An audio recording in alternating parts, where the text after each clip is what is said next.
कोई इस्लामी बहन अगर ये कहे कि मैं अपने माँ बाप के घर हूँ, अब मेरी सास ना मुझे लेने आती है ना मुझे शोहर मुझसे लेने आते हैं, या बाद वक़्त आदमी कहता है कि यार ये गई है मुड़ कर आती नहीं है, लेने जाऊं तो ये लिफ्ट नहीं कराती है, तो इस तरह जो घर है ना वो टूटने के करीब हो जाते हैं। अब ये घर टूटने से कैसे बचे, कौन पहल करे? ऐसा लगता है कि शायद ये तादाद बढ़ रही है हुजूर, क्योंकि पहले ना इतनी तलाक़ें होती थी ना इतने खुला होते थे, अब तलाक की परसेंटेज तो बढ़ रही है लेकिन इससे ज्यादा खुला की परसेंटेज बढ़ रही है। और दोनों तरफ असल जिद पैदा हो जाती है कि ये मुझे लेने आए।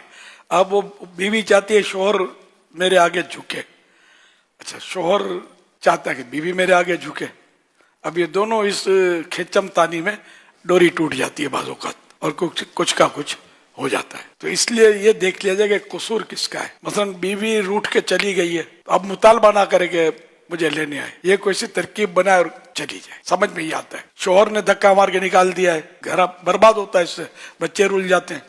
तो ये क्या, शोहर कोई तरकीब बनाए और इसको बुला ले, मंगवा ले, खुद लेकर, थोड़ा छोटे बाप का बनना पड़ेगा। इसमें एक हिकमत और फायदा ये नजर आता है कि अगर शोहर जाएगा ना तो इसको थोड़ा खिफ़त तो महसूस होगी, हया शर्म आएगी, यूं अपनी बेइज्जती तस्वुर करेगा ये, लेकिन आइंदा ये धक्का मार के निकालेगा नहीं, देखा मैंने किया तो यूं हुआ था। जैसे कि अगर किसी ने किसी की सबके सामने दिल आजारी कर दी, गुस्सा कर दिया, झाड़ दिया उसको, तो अब उसको चाहिए कि अगर आदत निकालनी है तो सबके सामने खड़ा हो जाए, माफ कर देना भाई, है बड़ी मतलब ये हिम्मत की बात, लेकिन आइंदा इसको यूं होगा कि यार मुझे एहतियात करनी चाहिए, सबके सामने बेइज्जती हुई, बेइज्जती नहीं हुई, ये इज्जत बढ़ती है इससे। मैं सच्ची बात करता हूँ, इज्जत बढ़ती है इससे कि लोग इसमें अगर कोई करेगा भी कुछ उल्टी बात तो लोग उसको जवाब देंगे कि यार तू फिर क्या करे, ये गुनाह सर पे रख के ही बैठा रहे, माफी ही मांगी है ना इसने, गाली तो नहीं दी ना, उसको खुद ही लोग संभाल लेंगे। कोई अगर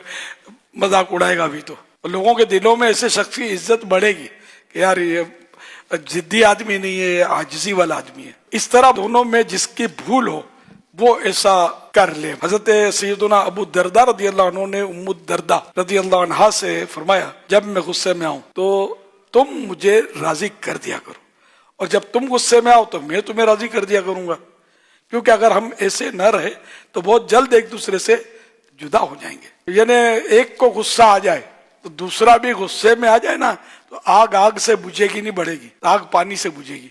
एक गुस्सा आ गया, दूसरा ठंडा रहे, कोई ऐसी हिकमत अमली इख्तियार करे जिससे इसका गुस्सा ठंडा हो जाए, आग मजीद भड़के नहीं। हमारे यहाँ ये नहीं होता, एक को गुस्सा आया तो दूसरा भी छोटे बाप का बनने के लिए तैयार नहीं है, हम भी मुंह में जबान रखते हैं। मुआशरा ये पेश कर रहा है मनाजिर, ये होना नहीं चाहिए उसे। फलाहो कामरानी नरमी और आसानी में, हर बना काम बिगड़ जाता है नादानी में।